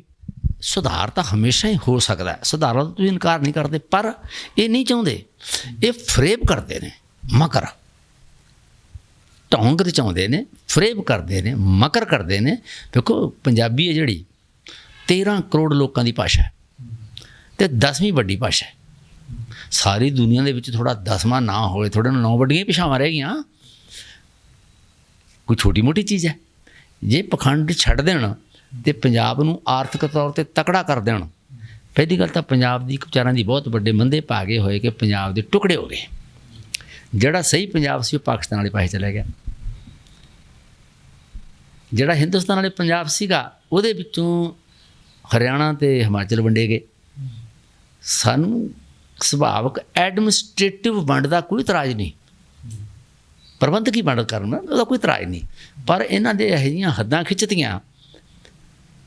ਹੁਣ ਹਿਮਾਚਲ ਹੈ, ਉੱਥੇ ਬਹੁ ਗਿਣਤੀ ਲੋਕਾਂ ਦੀ ਭਾਸ਼ਾ ਪੰਜਾਬੀ ਹੈ, ਲਿਖਾਉਂਦੇ ਕੀ ਹੈ? ਹਿੰਦੀ। ਅਤੇ ਦੂਜੀ ਭਾਸ਼ਾ ਕਿਹੜੀ ਆਖਣਗੇ? ਉਰਦੂ ਕਰ ਦਿਓ। ਪਹਿਲੀ ਭਾਸ਼ਾ ਮੰਨਣੀ ਨਹੀਂ, ਦੂਜੀ ਲਾਗੂ ਕਰਨੀ ਨਹੀਂ, ਅਤੇ ਫਿਰ ਥੋੜ੍ਹਾ ਵਿਕਾਸ ਤਾਂ ਨਾ ਹੋਇਆ, ਥੋੜ੍ਹੇ 'ਚ ਤਰੇੜ ਆ ਗਈ। ਇਸ ਤਰ੍ਹਾਂ ਹੀ ਹਰਿਆਣੇ 'ਚ ਹੈ। ਹਰਿਆਣੇ ਦੀ ਪੰਜਾਬੀ ਅਤੇ ਸਾਡੇ ਮਲਵਈ ਭਾਸ਼ਾ ਬਹੁਤ ਨੇੜੇ ਤੇੜੇ ਨੇ। ਹਰਿਆਣਾ ਹਿੰਦੀ ਨਹੀਂ ਹੈ, ਹਰਿਆਣਵੀ ਹੈ। ਜੇ ਹਰਿਆਣਵੀ ਬੋਲੀ ਜਾਣ ਤਾਂ ਕਿਸੇ ਹਿੰਦੀ ਬੋਲਣ ਵਾਲੇ ਬੰਦੇ ਨੂੰ ਦੀ ਸਮਝ ਨਹੀਂ ਆਉਂਦੀ। ਘੱਟੋ ਘੱਟ ਪੰਜਾਬ ਦਾ ਬੰਦਾ ਜਿਹੜਾ ਬਣਾਉਟੀ ਹਿੰਦੀ ਬੋਲਦਾ ਹੈ ਉਹ ਹਰਿਆਣਵੀ ਭਾਸ਼ਾ ਨਹੀਂ ਸਮਝ ਸਕਦਾ, ਮੇਰਾ ਤਜਰਬਾ ਇਹ। ਹਾਂ, ਇਸ ਕਰਕੇ ਨਾ ਸਾਡੇ 'ਚੋਂ ਤਰੇੜਾਂ ਪਾ ਕੇ ਸਾਡਾ ਇੱਕ ਜਿਹੜਾ ਬਹੁਤ ਵੱਡਾ ਭੂ ਭਾਗ ਸੀ ਉਹ ਛੋਟਾ ਕਰਤਾ, ਸਾਡੀ ਤਾਕਤ ਵੰਡਤੀ। ਤਾਕਤ ਵੰਡਣ ਤੋਂ ਬਾਅਦ ਫਿਰ ਸਾਡੀ ਤਾਕਤ ਦਾ ਵਿਰੋਧ ਪੈਦਾ ਕਰਤਾ ਇੱਕ ਦੂਜੇ 'ਚ। ਸਾਡੀ ਪੰਜਾਬੀਅਤ ਨੂੰ ਢਾਹ ਲੱਗ ਗਈ, ਅਤੇ ਜਦੋਂ ਢਾਹ ਲੱਗ ਜੇ ਫਿਰ ਸਾਡੀ ਹੋਂਦ ਦਾ ਸਮੱਸਿਆ ਆ ਗਈ, ਫਿਰ ਸਾਡੇ ਵਿਕਾਸ ਦੀ ਸਮੱਸਿਆ ਸੈਕੰਡਰੀ ਰਹਿ ਗਈ ਨਾ, ਪਰ ਹੋਂਦ ਹੀ ਬਚਾ ਲਓ। ਇਸ ਕਰਕੇ ਸਾਨੂੰ ਹੋਂਦ ਦੇ ਤੌਰ 'ਤੇ ਸਾਡੀ ਹਸਤੀ ਨੂੰ ਖਤਰਾ ਪੈਦਾ ਕਰਤਾ। ਕਿਉਂਕਿ ਯੂਰਪ ਹੈ, ਉਹਨਾਂ ਕੋਲ ਆਪਣੇ ਸੱਭਿਆਚਾਰ ਹੈ, ਆਪਣੇ ਝੰਡੇ ਹੈ, ਆਪਣੀ ਭਾਸ਼ਾ ਹੈ, ਆਪਣਾ ਰਾਜ ਹੈ, ਆਪਣਾ ਭਾਗ ਹੈ, ਕਿੰਨੇ ਖੁਸ਼ ਨੇ, ਕਿੰਨੇ ਸੌਖੇ ਨੇ, ਤੇ ਸਤਿਕਾਰ ਵੀ ਹੈ। ਸਮਝ ਗਿਆ? ਥੋੜ੍ਹੀ UN ਦੇ ਵਿੱਚ ਇੰਗਲੈਂਡ ਦਾ, ਫਰਾਂਸ ਦਾ, ਜਰਮਨ ਵਰਗਿਆਂ ਦਾ ਨਾਂ ਹੈ ਤੇ ਥੋੜ੍ਹਾ ਕਿਤੇ ਵੀ ਨਹੀਂ। ਦੇਖੋ ਜੇ ਸਾਰਾ ਪੰਜਾਬ ਇਕੱਠਾ ਕਰ ਦਈਏ, ਇੰਗਲੈਂਡ ਨਾਲੋਂ ਪੰਜਾਬ ਵੱਡਾ, ਫਰਾਂਸ ਨਾਲੋਂ ਵੱਡਾ, ਜਰਮਨ ਨਾਲੋਂ ਵੱਡਾ, ਸਪੇਨ ਨਾਲੋਂ ਵੱਡਾ, ਤੇ UN 'ਚ ਤੁਹਾਡਾ ਨਾਂ ਕਿੱਥੇ ਆ? ਕਿਤੇ ਵੀ ਨਹੀਂ। ਕਿਉਂਕਿ ਥੋੜ੍ਹੀ ਆਰਥਿਕ ਤੌਰ 'ਤੇ ਅਤੇ ਸਿਆਸੀ ਤੌਰ 'ਤੇ ਤੁਸੀਂ ਲੁੱਟੇ ਪੁੱਟੇ ਗਏ, ਅਤੇ ਤੁਹਾਨੂੰ UN 'ਚ ਕਿਹਨੇ ਵੜਨ ਦੇਣਾ? ਇਸ ਕਰਕੇ ਇਹਨਾਂ ਸਮੱਸਿਆਵਾਂ ਕਰਕੇ ਅਸੀਂ ਦੁੱਖ ਝੱਲਦੇ ਹਾਂ, ਪੰਜਾਬ ਦੇ ਲੋਕ ਦੁੱਖ ਝੱਲਦੇ ਆ, ਪਰ ਰਾਜ ਕਰਦਾ ਸ਼੍ਰੇਣੀ ਨੂੰ ਕੋਈ ਦੁੱਖ ਨਹੀਂ। ਉਹ ਤਾਂ ਮੌਜਾਂ ਕਰਦੇ ਆ, ਕਿਉਂਕਿ ਉਹਨਾਂ ਦੀਆਂ ਰਿਸ਼ਤੇਦਾਰੀਆਂ ਵੀ ਉਹਨਾਂ ਨਾਲ ਹੀ ਨੇ, ਉਹਨਾਂ ਦੇ ਕਾਰੋਬਾਰ ਵੀ ਉਹਨਾਂ ਨਾਲ ਨੇ, ਉਹਨਾਂ ਦਾ ਭੇਸ ਵੀ ਉਹਨਾਂ ਨਾਲ ਸਾਂਝਾ ਹੈ, ਉਹਨਾਂ ਦੀ ਭਾਸ਼ਾ ਵੀ ਉਹਨਾਂ ਨਾਲ ਸਾਂਝੀ ਹੈ। ਤੁਹਾਡੀ ਤਾਂ ਗਰੀਬੀ ਦੀ ਵੋਟ ਲੈਣੀ ਹੁੰਦੀ ਹੈ, ਕਿਤੇ ਨਾ ਕਿਤੇ ਧਰਮ ਦੇ ਖਤਰੇ ਦਾ ਤੁਹਾਨੂੰ ਝੁਰਲੂ ਫੇਰ ਦਿੰਦੇ ਆ। ਜੇ ਧਰਮ ਦਾ ਖਤਰਾ ਨਾ ਲੋਟ ਆਵੇ ਤਾਂ ਦੇਸ਼ ਦੇ ਖਤਰੇ ਦਾ ਝੁਰਲੂ ਫੇਰ ਦਿੰਦੇ ਆ। ਜੇ ਤੁਸੀਂ ਫੇਰ ਵੀ ਨਾ ਠੀਕ ਹੋ ਤਾਂ ਫਿਰ ਤਾਂ ਕੋਈ ਨਾ ਕੋਈ ਦੰਗਾ ਕਰਾ ਦਿੰਦੇ ਆ, ਅਤੇ ਬੰਦਾ ਕਿਤੇ ਨਾ ਕਿਤੇ ਸੱਟ ਖਾ ਜਾਂਦਾ। ਭੋਲੀ ਭੰਡਾਰੀ ਜਨਤਾ ਹੈ, ਉਹਨਾਂ ਦੀ ਫਿਰ ਸ਼ਰਾਰਤ ਦਾ ਸ਼ਿਕਾਰ ਹੋ ਜਾਂਦੀ ਹੈ। ਰਾਜ ਸੱਤਾ ਆਪਦੇ ਵਿਰੋਧੀਆਂ ਦੇ ਹੱਥ ਵਿੱਚ ਸੌਂਪ ਪੈਂਦੀ ਹੈ। ਬਾਪੂ ਜਦੋਂ ਸਮੇਂ-ਸਮੇਂ 'ਤੇ ਕੋਈ ਇਹੋ ਜਿਹੀ ਲਹਿਰ ਉੱਠਦੀ ਹੈ, ਕੋਈ ਤੁਸੀਂ ਕਹਿੰਦੇ ਹੋ ਜਿਵੇਂ ਕਿ ਬਗਾਵਤ ਜਾਂ ਕ੍ਰਾਂਤੀ ਕੋਈ ਕਰਨ ਦੀ ਕੋਸ਼ਿਸ਼ ਕਰਦਾ ਹੈ, ਫਿਰ ਭਾਰਤ ਜਾਂ ਹਿੰਦੁਸਤਾਨ ਆਪਾਂ ਲਾ ਲਈਏ, ਫਿਰ ਉੱਥੋਂ ਗੱਲ ਇੱਦਾਂ ਕਿਉਂ ਉੱਠਦੀ ਹੈ ਕਿ ਪੰਜਾਬੀ ਜਿਹੜੇ ਨੇ ਉਹ ਆਪਣੇ ਵੱਖਰੀ ਸਟੇਟ ਦੀ ਮੰਗ ਕਰਨ ਲੱਗ ਜਾਂਦੇ ਨੇ। ਉਹਨਾਂ ਨੂੰ ਇਸ ਤਰੀਕੇ ਨਾਲ ਜਿਹੜਾ ਉਹ ਜਿਵੇਂ ਦੇ ਹਾਲਾਤ ਜੰਮੂ ਕਸ਼ਮੀਰ ਵਿੱਚ ਨੇ, ਉਹ ਜਿਹੇ ਹਾਲਾਤ ਕਿਤੇ ਨਾ ਕਿਤੇ ਪੰਜਾਬ ਦੇ ਵੀ ਸਮਝ ਲਏ ਜਾਂਦੇ ਨੇ ਕਿ ਇੱਥੇ ਵੀ ਲੋਕ ਬਗਾਵਤੀ ਨੇ, ਇੱਥੇ ਵੀ ਲੋਕ ਵੱਖਵਾਦੀ ਹੋਣ ਦੀਆਂ ਗੱਲਾਂ ਕਰਦੇ ਨੇ। ਇਹ ਕਿਉਂ ਫਿਰ ਟੈਗ ਦਿੱਤਾ ਜਾਂਦਾ? ਪੁੱਛੋ, ਪੰਜਾਬ ਦੇ ਲੋਕ ਬਗਾਵਤੀ ਨਹੀਂ ਹੋਣ, ਇਹ ਬਹੁਤ ਮਾੜੀ ਗੱਲ ਹੈ। ਨਾ ਹੀ ਵੱਖਵਾਦੀ ਨੇ, ਇਹ ਵੀ ਪੱਕੀ ਗੱਲ ਹੈ। ਹਿੰਦੁਸਤਾਨ ਦੀ ਰਾਜ ਕਰਦਾ ਸ਼੍ਰੇਣੀ ਹੈ ਜਿਹੜੀ, ਉਹ ਬਗਾਵਤਾਂ ਦੇ ਬੀਜ ਬੀਜਦੀ ਹੈ ਅਤੇ ਵੱਖਵਾਦ ਦੇ ਬੀਜ ਬੀਜਦੀ ਹੈ। ਵੱਖਵਾਦ ਕਰਨ ਤੋਂ ਬਾਅਦ ਫਿਰ ਉਹਨੂੰ ਕੁੱਟਣਾ ਹੈ, ਕੁੱਟ ਕੇ ਫਿਰ ਬਹੁ ਗਿਣਤੀ ਦੀਆਂ ਵੋਟਾਂ ਲੈਣੀਆਂ। ਵੋਟ ਇਸ ਢੰਗ ਨਾਲ ਨਹੀਂ ਮਿਲੂਗੀ, ਕਿਉਂਕਿ ਕੰਮ ਤਾਂ ਕੋਈ ਕਰਨਾ ਨਹੀਂ, ਆਰਥਿਕ ਵਿਕਾਸ ਨਹੀਂ ਕਰਨਾ, ਭਾਈਚਾਰੇ ਦੀ ਸਾਂਝ ਪੈਦਾ ਨਹੀਂ ਕਰਨੀ, ਵਿੱਦਿਆ ਦੇਣੀ ਨਹੀਂ, ਇਲਾਜ ਦੇਣਾ ਨਹੀਂ, ਸਿਹਤ ਦੇਣੀ ਨਹੀਂ, ਸੁਰੱਖਿਆ ਦੇਣੀ ਨਹੀਂ, ਸਨਮਾਨ ਦੇਣਾ ਨਹੀਂ, ਅਤੇ ਫਿਰ ਇਹ ਕੋੜ ਪੈਦਾ ਕਰਕੇ ਉਹ ਰਾਜ ਕਰਦੇ ਨੇ। ਉਹ ਕਰਨਗੇ। ਪੰਜਾਬ, ਮੈਂ ਕਹਿਣਾ, ਹਿੰਦੁਸਤਾਨ ਦੀ ਕਿਸੇ ਵੀ ਰਾਜ ਦੇ ਨਾਲੋਂ ਹਿੰਦੁਸਤਾਨ ਦੀ ਵੱਧ ਹਮਦਰਦੀ ਕਰਦਾ ਹੈ। ਇਹ ਪੱਕੀ ਗੱਲ ਹੈ। ਹਿੰਦੁਸਤਾਨ ਦੀ ਰਾਜ ਕਰਦਾ ਸ਼੍ਰੇਣੀ ਨਾ ਉਹ ਪੰਜਾਬ ਨਾਲ ਹਮਦਰਦੀ ਹੈ ਅਤੇ ਨਾ ਉਹਦੀ ਹਿੰਦੁਸਤਾਨ ਦੀਆਂ ਦੂਜੇ ਗਰੀਬਾਂ ਨਾਲ ਹਮਦਰਦੀ ਹੈ ਹੀ ਨਹੀਂ ਉਹਨਾਂ ਦੀ। ਉਹਨਾਂ ਦੀ ਹਮਦਰਦੀ ਜਾਂ ਤਾਂ ਇੰਗਲੈਂਡ ਨਾਲ ਹੈ, ਪੱਕੀ ਗੱਲ ਹੈ, ਇੰਗਲੈਂਡ ਨਾਲ ਵੱਧ ਹੈ, ਅਮਰੀਕਾ ਨਾਲ ਵੀ ਹੈ, ਪਰ ਤੁਹਾਡੇ ਨਾਲ ਨਹੀਂ। ਉਹਨਾਂ ਦੇ ਮੁੰਡੇ ਕੁੜੀਆਂ ਬਾਹਰ ਵਿਆਹੇ ਜਾਂਦੇ ਨੇ। ਹੁਣ ਤਾਂ ਤੁਹਾਡੇ ਤਾਂ ਮੁਲਕ ਦੇ ਵਿੱਚ ਆਪਦਾ ਵਿਆਹ ਕਰਾਉਣ ਨੂੰ ਤਿਆਰ ਨਹੀਂ। ਦੱਸ ਦਿਓ ਜੇ ਕਰਾਉਂਦੇ ਤਾਂ। ਤੁਹਾਡੇ ਸਾਹਮਣੇ ਆ, ਆਪਣੇ ਨਹਿਰੂ ਪਰਿਵਾਰ ਹੀ ਲਾ ਲਓ, ਉਹ ਤੁਹਾਡਾ ਕਿੰਨਾ ਕੁ ਹੈ? ਹੁਣ ਮੈਂ ਇੱਕ ਨਾਂ ਲਿਆ ਅਤੇ ਉਹ ਜਿਹੇ ਸੈਂਕੜੇ ਨੇ। ਉਹਦਾ ਤਾਂ ਨਾਂ ਲਿਆ ਕਿ ਉਹ ਬਹੁਤ ਵੱਡਾ ਪਰਿਵਾਰ ਹੈ, ਉਹਨੇ ਰਾਜ ਵੀ ਬਹੁਤ ਦੇਰ ਤੱਕ ਕੀਤਾ।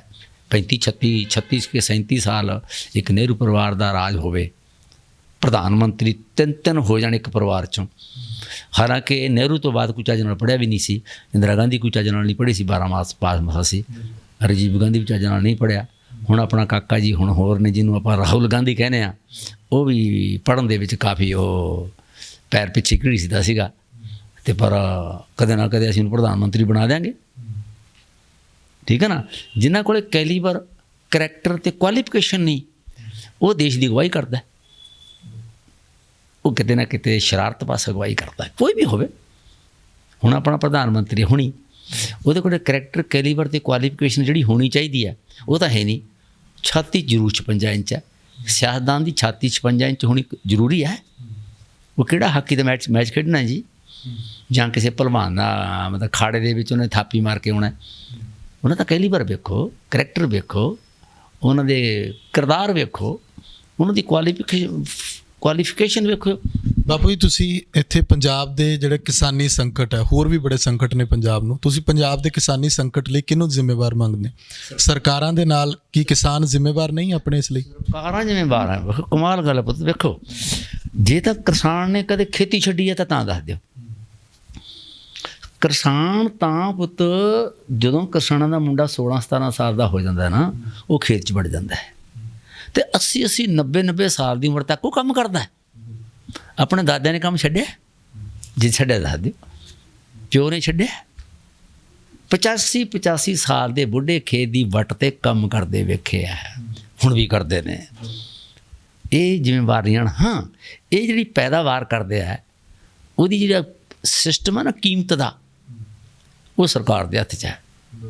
ਉਹ ਉਹਨਾਂ ਨੂੰ ਸਰਕਾਰ ਕੀਮਤ ਨਹੀਂ ਦੇਣਾ ਚਾਹੁੰਦੀ, ਉਹਨਾਂ ਨੂੰ ਲੇਜੀ ਇਕੋਨਮੀ ਦੇ ਵਿੱਚ ਪਾ ਕੇ, ਜਿਹਨੂੰ ਢਿੱਲੜ ਅਰਥ ਵਿਵਸਥਾ ਕਹਿੰਦੇ, ਪਾ ਕੇ ਉਹਨਾਂ ਨੂੰ ਮਗਰੋਂ ਕੁਛ ਤਾਂ ਭੁੱਖੇ ਮਰਦੇ ਆਪ ਹੀ ਦੇ ਦੇਣ ਅਤੇ ਕੁਛ ਅਕਵਾਇਰ ਕਰ ਲੈਣ।